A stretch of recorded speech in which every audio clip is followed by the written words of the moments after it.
All right, instructions for week 4. Please read chapters 9 and 11. Chapter 9 covers nonverbal communication and is the foundation of your special project 2. So read chapter 9 carefully. Additionally, read chapter 11. In terms of chapter talks this week, there is only one chapter talk covering chapter 11 on report writing. Please watch the chapter talk and take the corresponding quiz.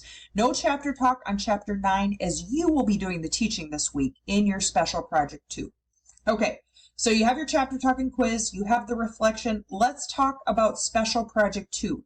Special project 2 is a nonverbal communication lesson. Each student has been assigned a small portion of the text.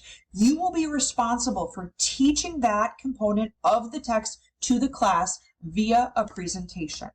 To learn more, go into resources, okay, scroll down to links, special project 2 video instructions. Please watch this video carefully. I will walk you through the rubric and also the expectation of your presentation. Lastly, in order to find your assigned text, SP2 text assignments, once you click this link, it will populate each student's name and their designated portion of the text. Okay, please be in touch with any questions. Let's have a great week. Thank you.